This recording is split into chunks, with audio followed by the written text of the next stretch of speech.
ఈరోజు వైఎస్ఆర్ తెలంగాణ పార్టీని కాంగ్రెస్ పార్టీలో విలీనం చేస్తున్నందుకు రాజశేఖర్ రెడ్డి బిడ్డగా నేను సంతోషిస్తున్నా. ఎందుకంటే ఈ రోజు నుంచి వైఎస్ఆర్ తెలంగాణ పార్టీ కాంగ్రెస్ పార్టీలో భాగమై కాంగ్రెస్ పార్టీ ఉన్నంత వరకు వైఎస్ఆర్ తెలంగాణ పార్టీ కూడా కాంగ్రెస్ పార్టీలో భాగమై ఉంటుంది. కాబట్టి వైఎస్ఆర్ తెలంగాణ పార్టీ నాయకులు, వైఎస్ఆర్ తెలంగాణ పార్టీ కార్యకర్తలు నాతో పాటు ఈరోజు చాలా సంతోషంగా ఇండియన్ నేషనల్ కాంగ్రెస్ పార్టీలో విలీనం కావడం జరుగుతుంది.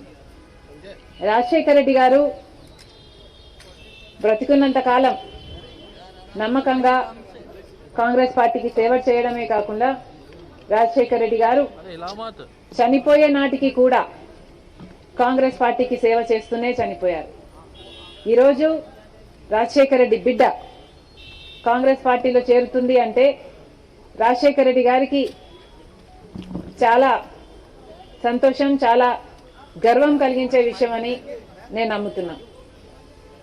ఎందుకంటే ఈరోజు మన దేశంలోనే అతిపెద్ద సెక్యులర్ పార్టీ కాంగ్రెస్ పార్టీ. కాబట్టి కాంగ్రెస్ పార్టీ మన స్వాతంత్రం వచ్చినప్పటి నుంచి పునాదులు వేయడం దగ్గర నుంచి ఈ దేశాన్ని కట్టడం దగ్గర వరకు కాంగ్రెస్ పార్టీ హస్తం ఉంది.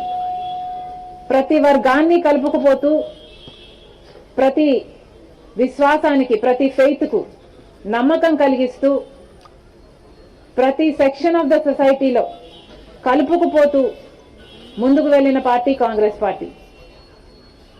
కాంగ్రెస్ పార్టీ ముందు కూడా రాహుల్ గాంధీ గారి నాయకత్వంలో, ఖార్గే గారి నాయకత్వంలో ప్రజలందరికీ మేలు చేస్తుందని సంపూర్ణంగా విశ్వసిస్తూ, రాజశేఖర్ రెడ్డి గారి కళ, ఏ కళ అయితే రాజశేఖర్ రెడ్డి గారు రాహుల్ గాంధీని ప్రధానమంత్రిని చేయాలి అని మనస్ఫూర్తిగా కోరారో అది నెరవేర్చడానికి రాజశేఖర్ రెడ్డి గారి బిడ్డ మనస్ఫూర్తిగా పనిచేస్తుంది.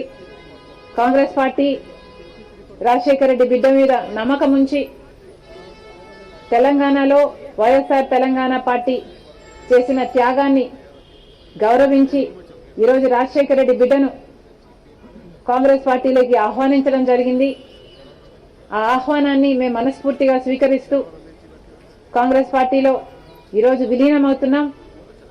ఈరోజు నుంచి కాంగ్రెస్ పార్టీ ఏ బాధ్యత మా మీద ఉంచినా ఆ బాధ్యతను విశ్వాసంతో సంపూర్ణంగా నెరవేర్స్తామని నాతో పాటు వైఎస్ఆర్ తెలంగాణ పార్టీ నాయకులందరూ కూడా మనస్ఫూర్తిగా మాటిస్తున్నాం.